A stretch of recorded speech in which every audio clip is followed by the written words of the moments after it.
They looked right through me at my own company's party terrains. They had no idea whose name was actually on the building. My wife's eyes kept searching the room for someone else's approval, and again, never once for mine. The sound of that slap echoed louder than every quiet year I'd spent staying humble.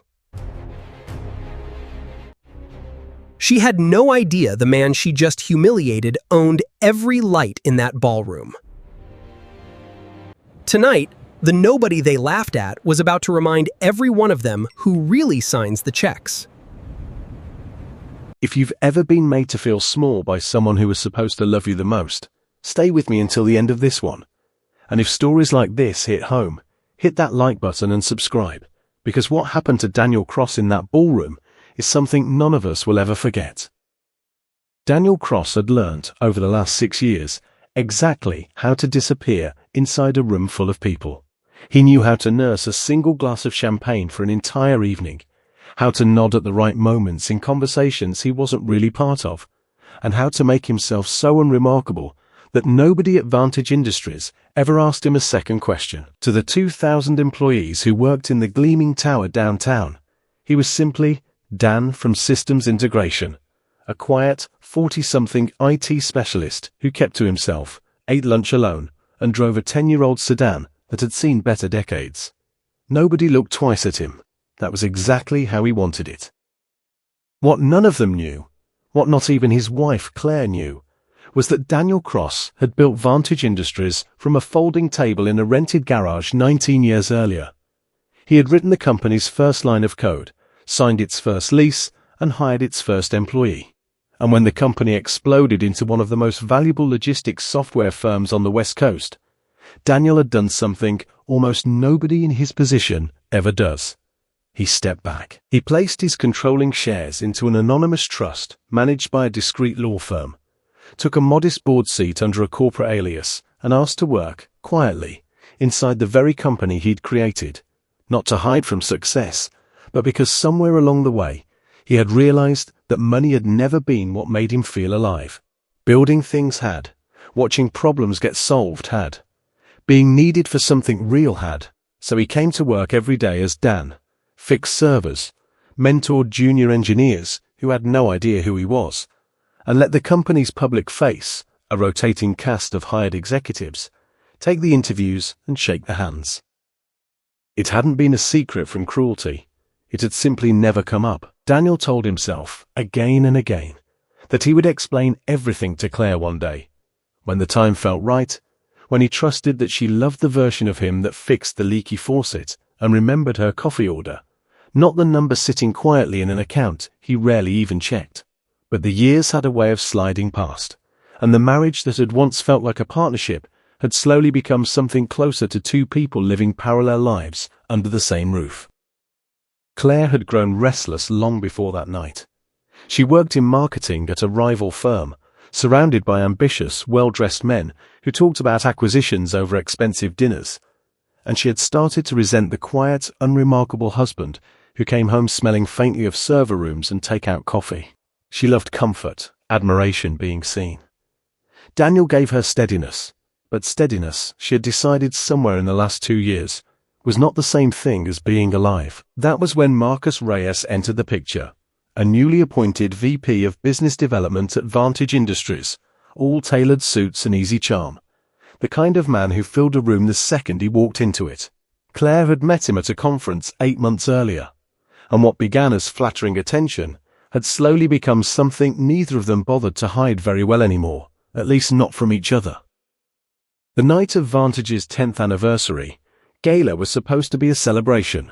500 guests, board members, investors, city officials, all gathered in the glass-walled ballroom at the top of Vantage Tower to toast a decade of growth. Daniel had almost skipped it. Gallus made him uneasy. Too many people asking questions he didn't want to answer honestly.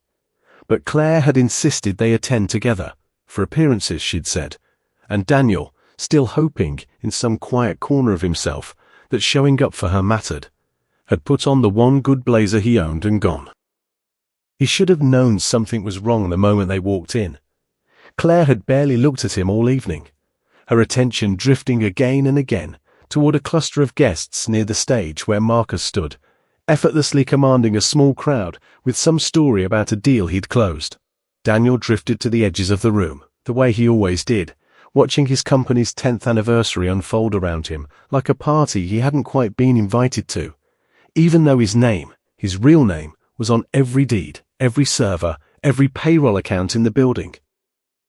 It was near 11 o'clock, the champagne flowing freely and the string quartet playing something bright and celebratory, when Marcus made a comment, loud enough for the small circle around him to hear, quiet enough that it could later be denied, about the help Claire had brought along tonight. Gesturing faintly toward Daniel, standing near the bar in his modest blazer among men in $3,000 tuxedos. A ripple of laughter went through the circle. Claire's cheeks flushed, not with embarrassment for her husband, but with something worse.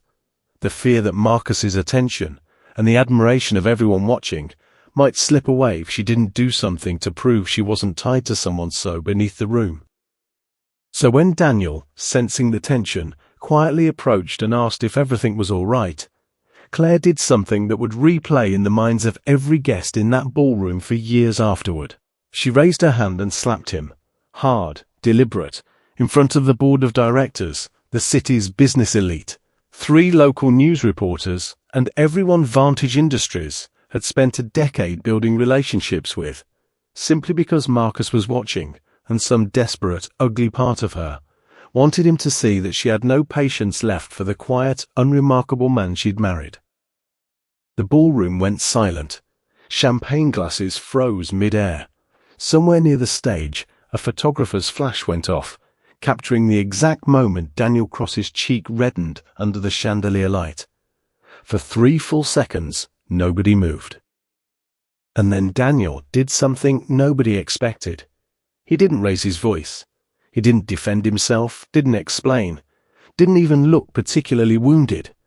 Though something in his eyes had gone very still and very quiet. He simply straightened his blazer, looked at Claire with an expression that held no anger at all, only a kind of tired clarity, as though a long-held question had finally been answered, and said calmly enough for only the closest guests to hear, "Thank you for making this easier than I thought it would be."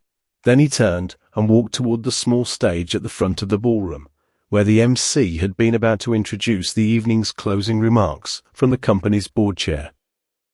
He picked up the microphone himself. "Good evening," he said, his voice steady despite the murmur rippling through the crowd. "Most of you know me as Dan from It. I'd like to take 30 seconds to correct that, if the board will indulge me." He glanced toward a stunned cluster of directors near the front, one of whom, an older woman named Priya Anand, the only person in the building who had known his full history for the past 19 years, gave him a small, resigned nod. 19 years ago, I built the first version of the software this company still runs on, from a garage 2 miles from here.